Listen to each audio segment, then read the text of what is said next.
ವೀಕ್ಷಕರೆಲ್ಲರಿಗೂ ದೈನಿಕ ರಾಶಿ ಫಲ ವಿಶೇಷ ಕಾರ್ಯಕ್ರಮಕ್ಕೆ ಸ್ವಾಗತ. ಇವತ್ತಿನ ಈ ವಿಡಿಯೋದಲ್ಲಿ ನಾವು ವರ್ಷ 2026ರ ಮಾರ್ಚ್ ತಿಂಗಳಿನ 10ನೇ ತಾರೀಕಿನ ದಿನ ಮೇಷರಾಶಿಯ ಫಲಗಳನ್ನು ತಿಳಿದುಕೊಳ್ಳಲಿದ್ದು, ಈ ದಿನ ಮೇಷರಾಶಿಯ ಜಾತಕದವರ ಪಾಲಿಗೆ ಹೇಗೆ ಸಾಬೀತಾಗಲಿವೆ, ಈ ದಿನ ಗ್ರಹ ನಕ್ಷತ್ರಗಳ ಸ್ಥಿತಿಗತಿಗಳೇನು ಮತ್ತು ಇಲ್ಲಿ ಉಂಟಾಗಲಿರುವ ಯೋಗಗಳ್ಯಾವುವು, ಈ ಯೋಗಗಳ ಪ್ರಭಾವ ನಿಮ್ಮ ಮೇಲೆ ಹೇಗೆ ಕಾಣಿಸಿಕೊಳ್ಳಲಿದೆ, ಜತೆಗೆ ಈ ದಿನಗಳಂದು ನೀವು ಹೊಂದಿರಬೇಕಾದ ಎಚ್ಚರಿಕೆ ಏನು ಅನ್ನೋದೆಲ್ಲವನ್ನ ವಿಸ್ತಾರ ರೂಪದಲ್ಲಿ ಇಲ್ಲಿ ತಿಳಿದುಕೊಳ್ಳೋಣ. ಮಾಹಿತಿ ತಿಳಿದುಕೊಳ್ಳುವುದಕ್ಕೂ ಮುನ್ನ ನಮ್ಮ ವಿನಂತಿ ಎಂದರೆ, ನೀವಿನ್ನೂ ನಮ್ಮ ಚಾನೆಲ್ ಸಬ್ಸ್ಕ್ರೈಬ್ ಮಾಡಿಲ್ಲವೆಂದರೆ ದಯವಿಟ್ಟು ಈಗಲೇ ನಮ್ಮ ಚಾನೆಲ್ ಅನ್ನು ಸಬ್ಸ್ಕ್ರೈಬ್ ಮಾಡಿ. ಹಾಗೆ ನಿರಂತರ ವಿಡಿಯೋ ಅಪ್ಡೇಟ್ಸ್ಗಳಿಗಾಗಿ ಪಕ್ಕದ ಬೆಲ್ ಐಕಾನ್ ಕ್ಲಿಕ್ ಮಾಡಿ.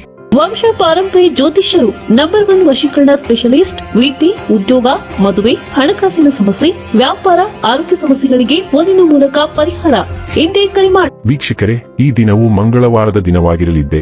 ಈ ದಿನದ ಮೇಷರಾಶಿಯ ಫಲಗಳ ಕುರಿತು ನೋಡುವುದಾದರೆ, ಯಾರಾದರೂ ನಿಮ್ಮನ್ನು ಬಲಿಪಶುವನ್ನಾಗಿ ಮಾಡಲು ಪ್ರಯತ್ನಿಸಬಹುದಾದ್ದರಿಂದ ಎಚ್ಚರಿಕೆಯಿಂದಿರಿ. ಒತ್ತಡ ಹೆಚ್ಚಾಗಬಹುದು. ಇಂದು ಹಣಕಾಸಿನ ಭಾಗವು ಉತ್ತಮವಾಗಿರುತ್ತದೆ, ಆದರೆ ಇದರೊಂದಿಗೆ ನೀವು ನಿಮ್ಮ ಹಣವನ್ನು ವ್ಯರ್ಥವಾಗಿ ಖರ್ಚು ಮಾಡದಂತೆ ನೋಡಿಕೊಳ್ಳಬೇಕು. ನಿಮ್ಮ ಹೆಂಡತಿಯ ಜೊತೆ ಪ್ರವಾಸಕ್ಕೆ ಹೋಗಲು ಒಳ್ಳೆಯ ದಿನ. ಇದು ನಿಮ್ಮ ಮನಸ್ಥಿತಿಯನ್ನು ಬದಲಾಯಿಸುವುದಷ್ಟೇ ಅಲ್ಲದೆ ನಿಮ್ಮ ತಪ್ಪು ತಿಳುವಳಿಕೆಗಳನ್ನು ಹೋಗಲಾಡಿಸುತ್ತದೆ. ಪ್ರೀತಿಯ ಜೀವನವನ್ನು ಬಲವಾಗಿ ಇಟ್ಟುಕೊಳ್ಳಲು ಬಯಸುತ್ತಿದ್ದರೆ ಯಾರೋ ಮೂರನೇ ವ್ಯಕ್ತಿಯ ಮಾತುಗಳನ್ನು ಕೇಳಿಕೊಂಡು ತನ್ನ ಪ್ರೀತಿಪಾತ್ರರ ಬಗ್ಗೆ ಯಾವುದೇ ನಿರ್ಧಾರವನ್ನು ಮಾಡಬೇಡಿ. ಇಂದು ನಿಮ್ಮ ಪ್ರೀತಿಯ ಜೀವನದಲ್ಲಿ ಅದ್ಭುತ ದಿನವಾಗಿದೆ. ಇಂದು ಮನೆಯಲ್ಲಿ ಯಾವುದೇ ಪಾರ್ಟಿಯಿಂದಾಗಿ ನಿಮ್ಮ ಅಮೂಲ್ಯ ಸಮಯ ವ್ಯರ್ಥವಾಗಬಹುದು. ಇಂದು ತುಂಬಾ ನಿರೀಕ್ಷೆಗಳು ನಿಮ್ಮ ವೈವಾಹಿಕ ಜೀವನವನ್ನು ದುಃಖದೆಡೆಗೆ ನಡೆಸಬಹುದು. ಇಂದು ನಿಮ್ಮ ಸೌಕರ್ಯ ವಲಯಕ್ಕೆ ಸವಾಲು ಹಾಕಿಕೊಂಡು ಹೊಸದನ್ನು ಪ್ರಯತ್ನಿಸುವ ದಿನ. ಸಾಂಪ್ರದಾಯಿಕತೆಗೆ ಹೆಚ್ಚು ಅಂಟಿಕೊಳ್ಳುವುದು ನಿಮ್ಮನ್ನು ನಿಜವಾಗಿಯೂ ಹಳಿಯಲ್ಲಿ ಸಿಲುಕಿಸಬಹುದು ಎಂಬುದನ್ನು ನೆನಪಿನಲ್ಲಿಡಿ.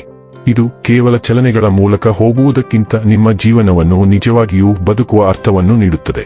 ಮೊದಲ ಹೆಜ್ಜೆ ಭಯಾನಕವೆಂದು ತೋರುತ್ತದೆ, ಆದರೆ ನೀವು ಹೊರಬರಲು ಸಾಧ್ಯವಾದರೆ ಇದು ನಿಮ್ಮ ಜೀವನದಲ್ಲಿ ಒಂದು ಮಹತ್ವದ ತಿರುವು ಎಂದು ಸಾಬೀತುಪಡಿಸಬಹುದು. ಆರೋಗ್ಯ ಮತ್ತು ಸ್ವಾಸ್ಥ್ಯ ಬಗ್ಗೆ ತಿಳಿದುಕೊಳ್ಳೋಣ. ಹೃದಯಾಘಾತ ಅಥವಾ ಜ್ವರದ ಲಕ್ಷಣಗಳ ಬಗ್ಗೆ ಎಚ್ಚರದಿಂದಿರಿ ಮತ್ತು ನಿಮ್ಮ ದಿನಚರಿಯಲ್ಲಿ ನಮ್ಯತೆಯನ್ನು ಹೆಚ್ಚಿಸಿ. ಸಕ್ಕರೆಯನ್ನು ಕಡಿಮೆ ಮಾಡಿ, ಕ್ಯಾಲ್ಸಿಯಂ ಹೆಚ್ಚಿಸಿ ಮತ್ತು ಅನಾರೋಗ್ಯಕರ ಅಭ್ಯಾಸಗಳನ್ನು ಮುರಿಯುವತ್ತ ಗಮನಹರಿಸಿ. ಸೌಮ್ಯವಾದ ಬೆನ್ನುಮೂಳೆಯ ವ್ಯಾಯಾಮಗಳು ಒತ್ತಡವನ್ನು ಕಡಿಮೆ ಮಾಡುತ್ತದೆ. ಅಪಘಾತಗಳು, ಧೂಮಪಾನ ಮತ್ತು ಭಾವನಾತ್ಮಕ ಒತ್ತಡವನ್ನು ತಪ್ಪಿಸಿ. ಸಾಧಾರಣ ಆಹಾರ ಮತ್ತು ಶಿಸ್ತುಬದ್ಧ ಪ್ರಯತ್ನವು ನಿಮ್ಮ ಆರೋಗ್ಯವನ್ನು ಬಲಪಡಿಸುತ್ತದೆ ಮತ್ತು ಶಾಶ್ವತ ಪ್ರಯೋಜನಗಳನ್ನು ತರುತ್ತದೆ. ಡೈಲಿ ಲವ್ ಮತ್ತು ರಿಲೇಶನ್ಶಿಪ್ ಬಗ್ಗೆ ತಿಳಿದುಕೊಳ್ಳೋಣ. ನೀವು ಹೆಚ್ಚು ಸ್ವಯಂರಕ್ಷಣಾತ್ಮಕ ಭಾವನೆ ಹೊಂದಬಹುದು. ಸೂಕ್ಷ್ಮತೆ ಹೆಚ್ಚಾದಂತೆ ಭಾವನಾತ್ಮಕ ಬೆಂಬಲವು ವಿಶೇಷವಾಗಿ ಅರ್ಥಪೂರ್ಣವಾಗುತ್ತದೆ. ಕೇಳುವ ಬಲವಾದ ಸಾಮರ್ಥ್ಯವು ಸಂಪರ್ಕವನ್ನು ಗಾಢವಾಗಿಸುತ್ತದೆ, ಆದರೂ ಅಂಟಿಕೊಳ್ಳುವ ಪ್ರವೃತ್ತಿ ಹೊರಹೊಮ್ಮಬಹುದು. ನಿರಂತರ ಬಂಧಗಳು ಆದ್ಯತೆಯನ್ನು ಪಡೆಯುತ್ತವೆ. ಸಂತೋಷ ಮತ್ತು ಸೃಜನಶೀಲತೆ ನಿಮ್ಮ ಸಂಬಂಧವನ್ನು ವರ್ಧಿಸುತ್ತದೆ, ಆದರೆ ಸ್ವಾಭಾವಿಕತೆ ಸವಾಲಿನದ್ದಾಗಿರಬಹುದು. ತಾಳ್ಮೆಯಿಂದಿರುವುದು ಭಾವನಾತ್ಮಕ ಸ್ಥಿರತೆ ಮತ್ತು ಪರಸ್ಪರ ತಿಳುವಳಿಕೆಯನ್ನು ಕಾಪಾಡಿಕೊಳ್ಳಲು ಸಹಾಯ ಮಾಡುತ್ತದೆ. ವೃತ್ತಿ ಮತ್ತು ಹಣ ಬಗ್ಗೆ ತಿಳಿದುಕೊಳ್ಳೋಣ. ನಿಮ್ಮ ಅತಿಯಾದ ಭಾವನಾತ್ಮಕ ನಡವಳಿಕೆಯಿಂದಾಗಿ ಕೆಲಸವು ತೀವ್ರವಾಗಿ ಪರಿಣಾಮ ಬೀರುವಂತೆ ತೋರುತ್ತದೆ. ಸ್ವಲ್ಪ ಸಮಯದವರೆಗೆ ಅದಕ್ಕೆ ಒಗ್ಗಿಕೊಳ್ಳಿ, ಏಕೆಂದರೆ ಅದನ್ನು ತೊಡೆದುಹಾಕಲು ಸಮಯ ತೆಗೆದುಕೊಳ್ಳುತ್ತದೆ.